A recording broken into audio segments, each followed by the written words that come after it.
Marchal du blog Équitation éthologique à Montpellier.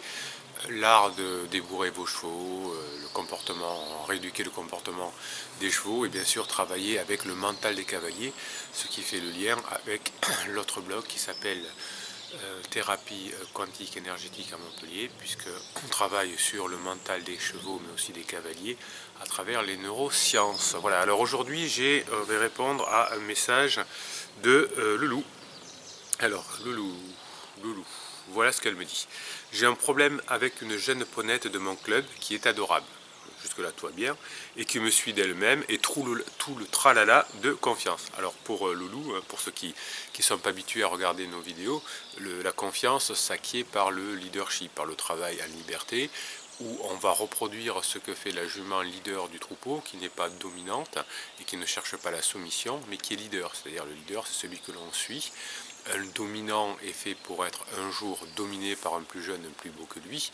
Une leader est leader jusqu'à la fin de ses jours. Voilà, donc l'idée c'est de ne pas surtout se comporter en dominant en équitation. Ça ne marche pas, ça marche à très court terme, mais on est toujours en train d'être testé.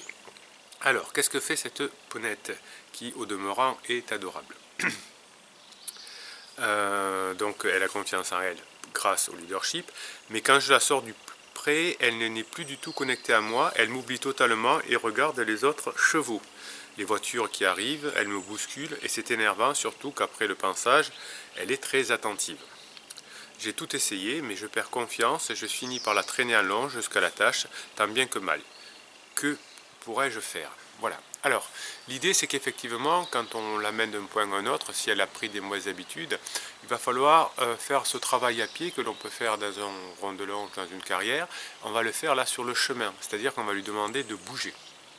Alors pour cela, il faut complètement oublier l'idée malsaine que l'on nous enseigne en équitation classique, c'est-à-dire de se mettre devant le cheval, avec le cheval juste derrière soi.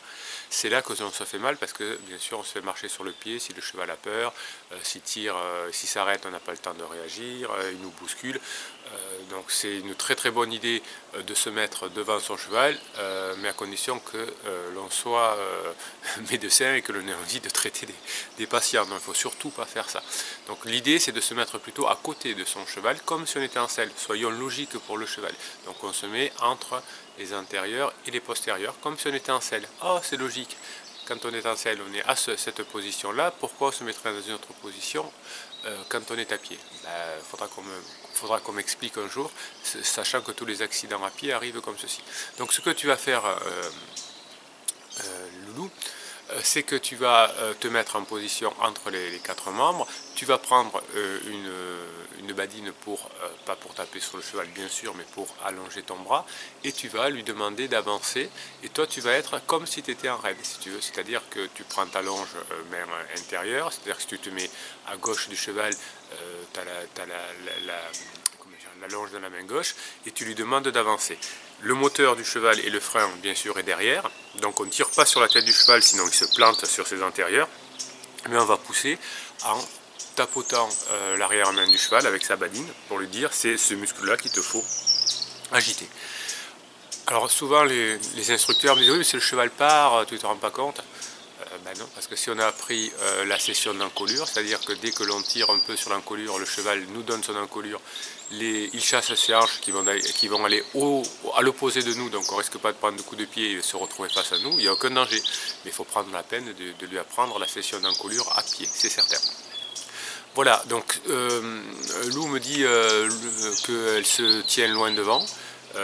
Alors ça peut arriver, hein, mon confrère Empfling Klaus Ferdinand Empfling le fait aussi. Moi je le fais aussi quand j'ai un cheval vraiment très très difficile, un cheval qui n'a jamais été travaillé, qui est très très agressif, donc je prends une longe de 7 mètres et je me mets loin devant à 4-5 mètres, donc du coup j'ai de la puissance éventuellement s'il faut le retenir pour pas qu'il se fasse mal ou qu'il aille se faire mal avec notre cheval, et s'il veut me charger, j'ai le temps largement de réagir et de mettre une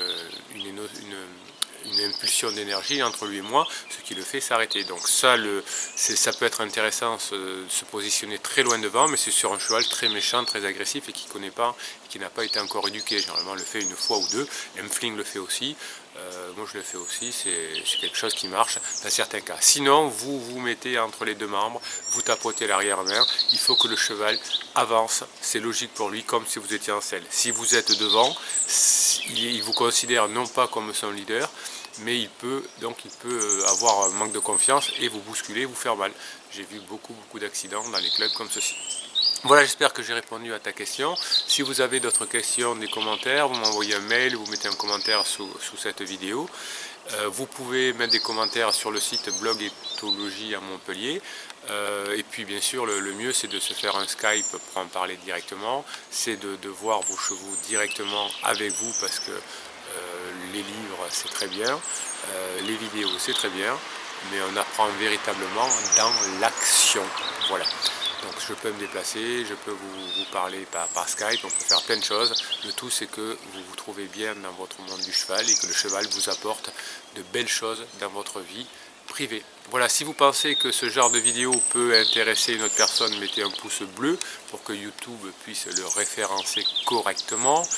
Abonnez-vous à cette chaîne pour recevoir les vidéos et pour faire remonter le référencement. Et partagez ces vidéos, partagez-les, ça fait remonter le référencement. C'est important pour ceux qui veulent les voir. Mettez des commentaires, juste un petit mot, c'est très important aussi pour que d'autres personnes aient accès à ces vidéos. Plus il y a de commentaires, plus il y a de pouces bleus, plus de personnes peuvent voir ces vidéos et ça c'est important pour nos amis les chevaux. Voilà, c'était Bruno Marchal, équitation éthologique à Montpellier. A très bientôt pour une nouvelle vidéo.